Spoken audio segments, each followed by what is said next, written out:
I want to thank you so much coming to visit me right after you returned from France and bringing me this wonderful gift, the Holden statue. Amazing. I can't tell you how much I love it. You've given me a lot to think about. I believe your concerns that if you go into politics, your owning of slaves might be a detriment is valid. And you've explained quite well you received 50 slaves from your father when you were 12, when he died, and then another 130 or so from your father-in-law, John Wales, when he died. And since that time, you've amassed some 600 slaves, which is quite a bit, and you have large amounts of property, so it's understandable. I also understand why you can't just free them, although as an abolitionist, that's what I would wish. The going price of 600 slaves right now, such as you have, probably be something about $180,000 in 1789.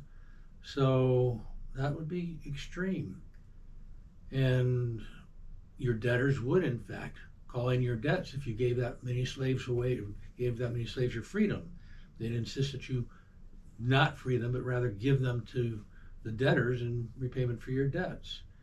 And if you don't give them to the debtors and you do free them, you end up losing everything you have, which would make your position in politics untenable. It wouldn't work. So I think you have valid concerns on all these parts.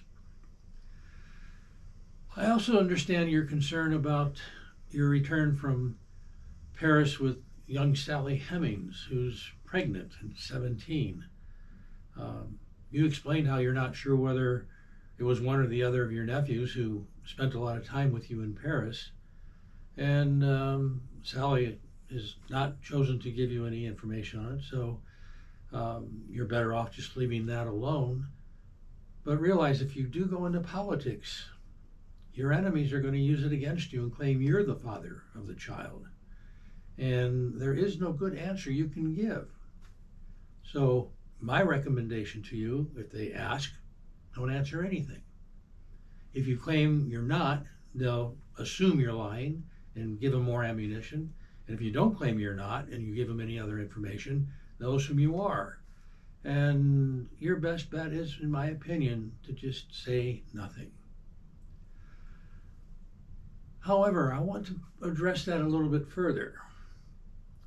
Back when we were working on the Declaration of Independence, I had an opportunity to discuss things with your manservant, who I believe is Robert Hemings, Sally's older brother, and he gave me a lot of information about his family and their heritage. I'm sure you're aware of most of it. His mother and Sally's mother were both Elizabeth Hemings, who is better known as Betty, and their father was John Wales, who was Elizabeth Hemings' owner. Now, what I hadn't heard before was that Elizabeth Hemings' mother was in fact Parthenina Hemings. And Parthenina is in fact a Greek name. And Robert told me that he had heard that when she was young, she had been on a ship in the Mediterranean, and Tripoli pirates, the Barbary Coast pirates from Tripoli, had attacked their ship and taken her slave, or taken her captive at least. Her family had not been able to raise the money to free her, and so the Tripoli pirates sold her to a Moroccan slave trader who took her to the Atlantic coast. They first sold her to a Moroccan who was rather elderly, and he had a series of women in his harem, and he didn't really show much interest, but then he died.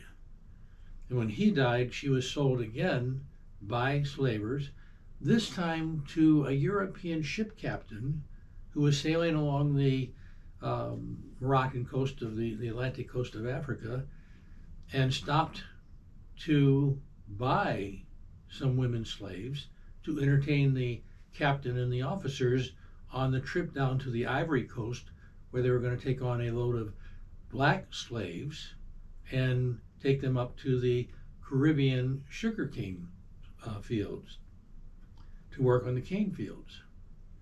And so she rode with the captain in the ship to the Ivory Coast and then up to the Caribbean, where she was sold to a man called Francis Epps.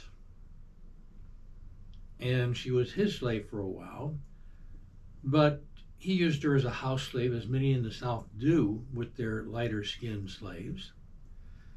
And she happened to fall in love with another English captain called Hemmings. And she became pregnant with Elizabeth.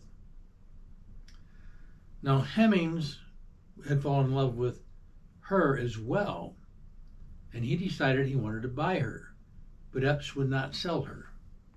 And so Hemmings came up with a plot to kidnap the pregnant mother and take her back to England. At that time, Epps had already sold Elizabeth to John Wales of Virginia. And Wales got wind of the attempted kidnap and spirited her off to Virginia to prevent Hemmings from getting to her. And that's the last we hear of Hemmings. But Elizabeth is born, and she is in fact called Elizabeth Hemmings, and as we know, called Betty. Now that means that Sally and Robert's father was in fact John Wales, owner of Betty Hemmings, and her grandmother was in fact or her mother was Betty Hemmings. Her grandmother was Parthenina Hemmings, who was Greek, and her father was Hemmings, Captain Hemmings, who was English. Wales was also an American from England, which means their entire heritage is European. And although she was in fact a North African slave, as they have already classified her, she was not black African. She was in fact white slavery from the Barbary Coast pirates. Now I'm a little bit concerned about which would be more hazardous to you in the future. The possibility that you had children with one of your slaves, or the fact that you own white slaves. And I would be concerned if I were you and hope that that information never gets out, even though from what I understand now, it's not unusual for the house servants who are considered lighter skinned African slaves to in fact be white slaves, and the black South African Ivory Coast slaves are the field slaves.